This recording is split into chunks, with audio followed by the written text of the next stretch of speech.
A arquitetura é bastante especial aqui também. É uma biblioteca designada para calma, para reflexão e também para o contato com a natureza. Aqui dá para ter um visual geral aqui da principal sala da biblioteca Virgílio Barco, e a gente se aproxima aqui das mesas de leitura que tem vista para um jardim maravilhoso. Nós vamos ver daqui a pouquinho.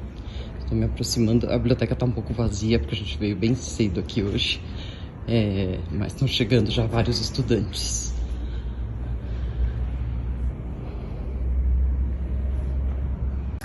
A biblioteca também montou um especial aqui sobre eleições na Colômbia, com vários títulos aqui de cientistas políticos, história, e uma maneira aí de aproximar os estudantes do assunto e de entender, afinal, para que servem as eleições.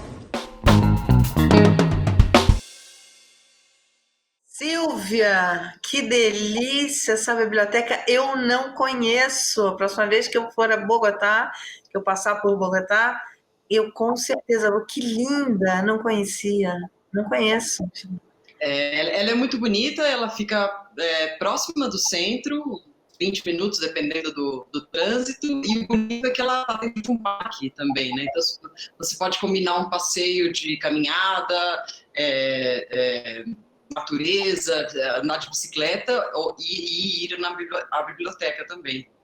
Você sabe que quando eu comecei a ver o vídeo, lembrou muito uma livraria que eu vou sempre que eu tô aí, eu fico mais no centro antigo, sabe? Tem uns hotéisinhos ali legais, tem a rua onde tem o Museu Botero, onde tem o Teatro Colón, enfim, eu fico sempre por ali. E tem uma livraria belíssima, belíssima, que eu sempre vou, uma livraria bem grande, que é ali no centro do Gabriel Garcia Marques. Isso. E me lembrou muito essa. Quando eu comecei a ver, eu falei, será que é a livraria que eu vou? Pois é, não é a livraria, mas é o mesmo criador, né, arquitetônico do Centro Cultural Garcia Marques, que você está mencionando. É um arquiteto que nasceu na França, de família colombiana, estudou com Le Corbusier, o nome dele é Rogelio Salmonella. E ele foi o criador de muitos edifícios públicos importantes aqui de Bogotá, né? A Biblioteca Virgílio Barco, que a gente viu agora, o Centro Cultural Garcia Marques, o Arquivo Histórico Nacional, e ele inspirou um pouco a arquitetura mesmo de Bogotá, essa coisa dos pequenas lajotinhas vermelhas, né? Meio parece um pouco Londres, tal, mas é inspirado na arquitetura do norte da África, do sul da Espanha, que ele estudou muito. Ah, legal que dá para fazer um passeio. Com a próxima vez dá para fazer uma visita arquitetônica também, né? Para olhar todo esse trabalho. Eu não conhecia ele, enfim. Agora eu vou ficar mais ligada. Outra coisa que eu achei interessante é aquele cantinho ali das eleições, onde eles separaram alguns livros, assim, uma bela sacada, né? Eu acho que aqui a gente podia fazer a mesma coisa nas escolas, nas bibliotecas, nas livrarias, falar assim, olha, para entender eleições, para ver o que é, tá aqui, é isso aqui. Aí colocar vários autores. Eu vi que tem vários autores e de diferentes épocas também, né? É verdade, é verdade. O pessoal da biblioteca faz curadorias relacionadas a coisas que estão acontecendo, ao noticiário, né? Então, você pode estar estudando no seu dia a dia, tem muitos estudantes que vão lá, passam o dia, tem internet, tem lanchonete, e em algumas estantes estão seleções, né? Seleções de livros que tem a ver com o noticiário. E eu estava justamente caminhando e tinha parado de filmar, quando eu me virei ali, eu via a estante das eleições. Eu falei, puxa, bem, deveria eu sentar aqui agora e consumir toda essa leitura antes do domingo, né? E mergulhar nessa leitura. Bogotá é uma cidade que é um convite para você... um convite cultural, né? Porque você tem muitos museus baratos, alguns deles até de graça, tem de tudo, assim, tem desde o Museu Botero até o Museu do Banco Central, né? Enfim, E tem coisas muito interessantes em todos eles. E espaços, né? E como você falou, tem espaços que convidam você a ler, a pensar, a refletir, enfim. Eu gosto muito dessa cidade, eu acho uma cidade bem, bem bacana. Aí no centro, onde você costuma ficar, tem o Museu do Ouro, né? Museu do Ouro, exatamente, Museu do Ouro. Culturas indígenas, uma cidade muito cultural, né? Bem, mas vamos trabalhar, né, Silvia? Porque tem que trabalhar. Vamos lá, chega de papo. Como estão? A gente recebeu perguntas, a gente tem recebido bastante perguntas. Se você está despertando aqui o interesse de vários brasileiros nas eleições colombianas, isso é importante, né? É muito importante para o Brasil acompanhar o que está acontecendo na Colômbia. E a gente tem uma pergunta do André, eu acho que eu separei ela aqui para você. Ele diz o seguinte, cadê ele? Está aqui. Qual a diferença? Uma pergunta do André Ribeiro. Oi, André. André está sempre aqui com a gente. E ele pergunta o seguinte: qual a diferença dos candidatos em relação às propostas de política externa para a América do Sul? Boa essa pergunta. É boa essa pergunta, sim, até porque a Colômbia é um país muito importante para a geopolítica regional, né? Não podemos esquecer que é o país que mais recebe refugiados da Venezuela, né? A Venezuela que está passando por essa crise humanitária terrível, já tem mais de 6 milhões de venezuelanos fora do país, e por volta de 2 milhões desses venezuelanos estão aqui na Colômbia. Né? Então, o apoio que a Colômbia dá a esses refugiados é uma coisa que conta muito para a estabilidade da região. E a Colômbia sempre foi um parceiro muito importante dos Estados Unidos na América do Sul. Né? Inclusive, um apoio que foi sempre bipartidário, né?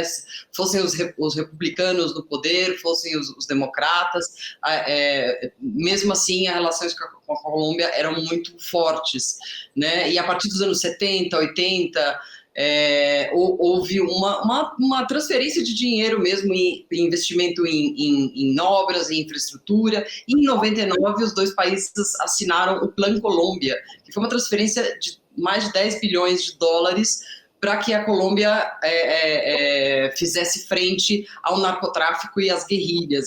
É um programa super polêmico, enfim, e os candidatos dessa eleição de domingo têm visões diferentes sobre esse apoio dos Estados Unidos à guerra contra as drogas, né? Por exemplo, o candidato que está na frente das pesquisas, o Gustavo Petro, tem uma posição muito crítica com relação a isso. Ele é a favor de estabelecer negociações com as guerrilhas que ainda existem, tem a ideia de proteger mais as populações do campo, fazer uma reforma agrária para que a violência diminuindo os problemas sociais do campo, né, que é onde esses conflitos existem com mais frequência. Já o candidato da direita, o Federico Gutiérrez, ele já tem uma proposta um pouco mais parecida com a do atual governo, que é de direita, né, ou seja, de atacar de frente o narcotráfico, de atacar de frente as guerrilhas, ter uma política mais de mão dura aí com relação à segurança. Né? Então, os candidatos têm essas diferenças. Agora, com relação ao resto da América do Sul, a Colômbia é um pouco distante, ela prefere estabelecer boas relações com os Estados Unidos e com os países mais próximos a ela, né? Países produtores de petróleo, países da Aliança do Pacífico, né? Como o Peru, o México, e como a gente estava conversando outro dia, as relações com o Brasil não são assim tão intensas, ou pelo menos não são tão profundas em áreas de comum acordo, né? Por exemplo, a questão da proteção à Amazônia, né? Uhum.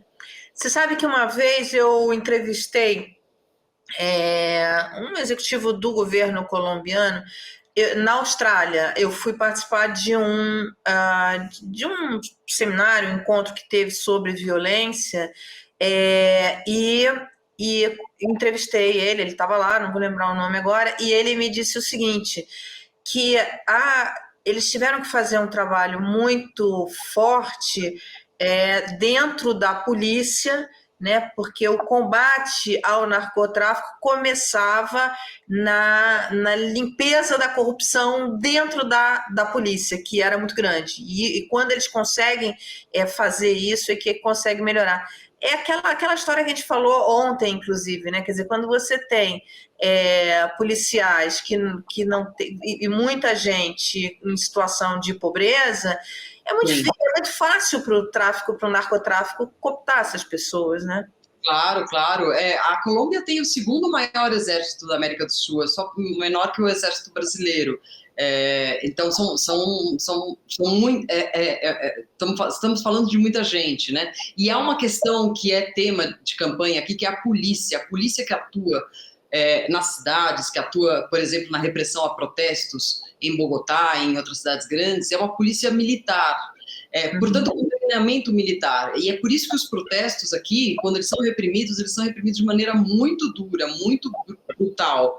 E nos protestos que houve entre 2019 e 2021, essa polícia formada, treinada no combate à guerrilha, no combate a criminosos, era a mesma polícia que ia conter uma manifestação de jovens, a princípio pacífica. Então, as coisas saíram um pouco das mãos do controle das forças de segurança e houve mortes de garotos muito jovens, 18 anos, 19 anos. E esse é um dos elementos que está trazendo a juventude para se comprometer com o voto no domingo. Isso é muito interessante, porque o voto não é obrigatório aqui na Colômbia. E os jovens são os mais resistentes a saírem para votar. Mas nessa eleição eles estão querendo participar, pelo menos é o que mostram as pesquisas. E, segundo estudiosos e analistas de pesquisas com quem eu tenho falado nesses dias, a vontade dos jovens de participar das eleições tem a ver com esses protestos, essa forma de expressão política que eles demonstraram em 2019, 2021 e que foi reprimida pela polícia. Então, agora eles vão votar. É por isso que o impulso de mudança, o impulso que dá força ao Petro nesse momento, está tão forte. Uhum. E eles devem voltar com o Petro, né? Lógico, enfim, então, contra o governo, né? Sim, a maioria dos jovens, segundo as pesquisas, está com o Petro, e foi muito atraída também pela figura da candidata a vice-presidente do Petro, a Francia Márquez, que é uma ativista afro-colombiana, muito ligada a direitos da mulher, direitos da diversidade, das populações afro. Então, ela está chamando muitos jovens também. Em contrapartida, o FICO, o Federico Gutierrez, o candidato da direita, por sua vez, lançou também, nas últimas semanas, um programa de educação, um programa prometendo emprego aos jovens que entrarem na universidade. Então, também a campanha deles percebeu que precisava conquistar os jovens. Então, está todo mundo de olho nos jovens agora, porque parece que eles irão comparecer às urnas de forma mais consistente nessa eleição. E qual é a idade mínima para votar, hein? 18 anos. 18 ou 16? 18. 18. Silvia, em relação à política de descriminalização da maconha, como é esse debate aí na Colômbia? Tá. Aqui na Colômbia, a maconha para uso medicinal já foi legalizada. Durante o governo anterior a esse, que era o governo do Juan Manuel Santos, o presidente que fez o Tratado de Paz com as guerrilhas, ele avançou bastante numa política de legalização da maconha e também de outras drogas, porém isso não foi aprovado pelo Congresso. Só o uso da maconha, a posse da maconha para uso pessoal é legalizado, mas isso não tá legalizado como no Uruguai, por exemplo. E essa discussão ela ficou meio parada nos últimos 4 anos, porque o atual presidente, ele mesmo é um liberal, um cara mais de centro-direita, mas ele tinha muito apoio da extrema-direita, e a extrema-direita não quer saber dessa conversa, né? Já os candidatos de agora, dessa eleição, são mais inclinados a levar essa discussão adiante. O Petro com mais com mais ênfase, e o Federico Gutierrez com menos celeridade, mas ele também está disposto a conversar e apresentar projetos de lei nesse sentido. Então, mas esse é um debate importante na campanha, a questão das drogas, da legalização das drogas? É importante. Enfim, a Colômbia hoje produz mais cocaína do que antes da implementação de todas essas políticas antidrogas do atual presidente. Então, há uma discussão sobre o que foi feito com uma política de mão dura, de fumigação com químicos, ou seja, uma postura muito agressiva com relação à erradicação do cultivo da cocaína, não funcionou, porque tem mais e mais hectares de terras agora disponíveis para o cultivo de coca. Então, a ideia de discutir uma alternativa para a política de drogas é muito presente, está muito em discussão, sim. Agora, aí eu não lembro, quer dizer, a última vez que eu fui foi antes da pandemia, se tem as lojas onde você vende cannabis e tal, e de todos os tipos, vende para... Nos Estados Unidos tem, em Portugal também tem, você tem as lojas, no Uruguai, Montevidéu, já vi também, as lojas onde você entra, onde você compra aquele óleo de cannabis, sabonete, coisas para cosméticos, uma série de coisas, tem muita coisa. Aí não tem. Não, essas lojas de pegada mais turísticas, né, que tem ali em Montevidéu, na região principalmente perto do Porto, ou no centro, onde estão os turistas, esse tipo de coisa não existe aqui. Você pode comprar a maconha para uso medicinal com receita em farmácias especializadas, mas não para consumo recreativo, digamos assim, né? Isso ainda está na mão do comércio ilegal, né? E é o que traz tanta violência, né? Enfim, para vários estudiosos do tema, né? Maconha a Colômbia produz também ou é só coca? Sim. Na verdade, começou com a exportação de maconha e como rota de tráfico da cocaína produzida no Paraguai, na Bolívia. Depois, quando surgiram os grandes cartéis da droga, o cartel de Medellín, o cartel de Cali, começaram a produzir cocaína também, a partir dessas plantações enormes de coca que eu estava comentando. Você sabe, eu não fumo maconha, não uso maconha, mas uma vez eu estava no South by South, lá no Texas, né, em Austin, e tinham várias exposições, debates e workshops sobre a legalização da cannabis, tanto medicinal quanto para uso recreativo. E eu não uso porque eu não gosto de cigarro, não gosto. Mas fui fazer a matéria, fui lá, expliquei como é que era e tal. E tinha uma das exposições lá, era um blend que eles faziam e tinha um suquinho, né? Para experimentar, enfim, tipo, eles estão fazendo, tipo você tem com o vinho, sabe? Eles têm ali, então, mostrando como é que aí tava lá.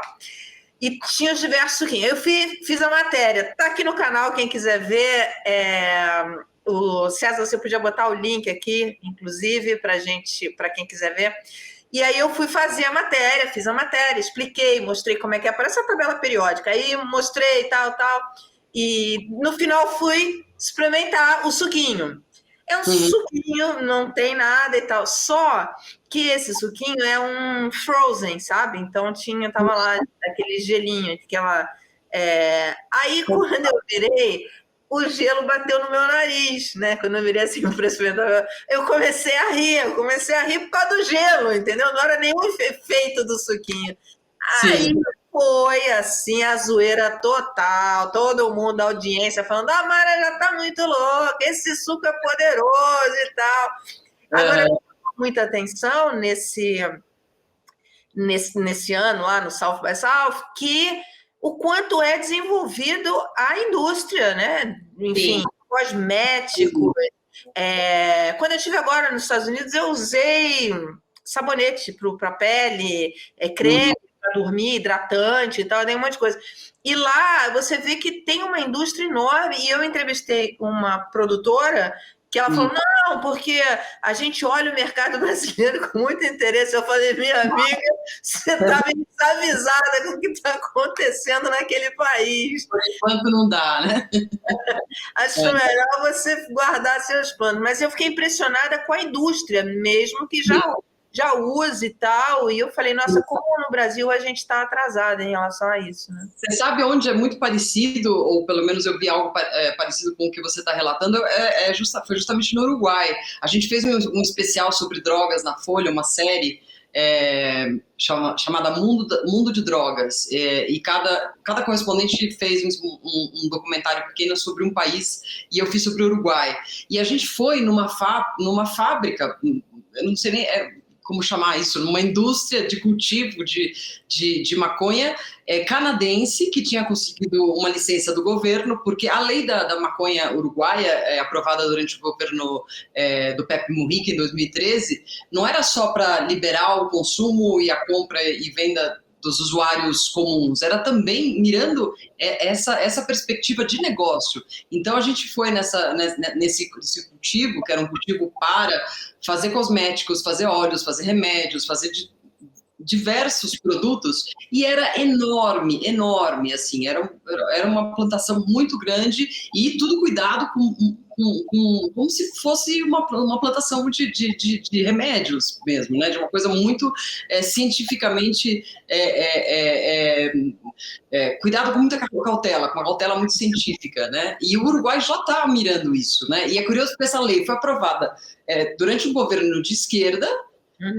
Quando agora assumiu um governo de centro-direita, de tom liberal, ele deu continuidade a essa política, mirando justamente um comércio exterior, né? Então, o Uruguai está mais sintonizado com os Estados Unidos, e com isso que você está contando, do que os outros países. Mas é um mercado muito pequenininho, né? Acho que é por isso que os americanos estão de olho em mercados maiores, né? Como a do Brasil, ou uma Colômbia, né? Eu fiquei muito impressionada com o que eu vi lá em Austin, o quanto está desenvolvido, não só para o uso medicinal, mas também para o uso recreativo, como eu te falei. Tem alguns estados nos Estados Unidos que já está liberado, enfim, eles têm degustação, sabe? Degustação, que tem diferentes tipos, enfim, eu fiquei bem impressionada como, sabe, é um problema. Uma vez eu vi uma declaração do secretário de Segurança do Rio, o antigo, né, ele falando que, olha, perdemos a luta para as drogas, perdemos. Então, como é que faz, né? Tem que você colocar e se você organiza, oficializa, pelo menos a maconha, enfim, isso daí você consegue enfim, ter mais controle até, porque você consegue ter, enfim, eu achei bem interessante, e como eu te falei, eu não sou usuária, então mesmo assim, eu acho que realmente é algo que tem que se pensar, que os países têm que pensar, claro, porque pode ser mais eficiente no combate a esse grande problema que é o narcotráfico, né? O narcotráfico é um grande problema. Recruta crianças, enfim, você tem um problema enorme. Isso é, de fato, a diferença entre o tráfico, o comércio de maconha para esses fins, tanto recreativo quanto medicinal, é uma coisa. A questão da plantação de coca para fazer cocaína, as outras drogas, e também agora a gente sabe que é muito comum o tráfico de metanfetamina, de opioides por essas rotas latino-americanas, né? Essas duas questões deviam ser tratadas separadamente, penso eu, né? E a maconha, de fato, é o menor dos males, né? Até mesmo tem propriedades que servem para várias doenças, né, já comprovadas, né, por exemplo, para amenizar os efeitos da quimioterapia, coisa cientificamente comprovada. Enfim, eu acho que são duas questões completamente diferentes. Concordo com você. E aqui no Brasil, você já tem liberado alguns usos medicinais. Eu tenho uma amiga que usa, E é carésimo, porque não produz aqui, então tem que importar. Agora que você tem uma produção, e para ela realmente. Tem o filho de uma amiga também que tem problemas que a cannabis ali usa, sinal ajuda. Bem, nosso papo está ótimo nessa sexta-feira, a gente falando aqui de maconha, de biblioteca, de livros. Aqui está muito bom para essa sexta-feira, hein? Sextou legal, Silvia. Pois é. Aqui estamos na expectativa política, por isso que é bom falar de outros assuntos também.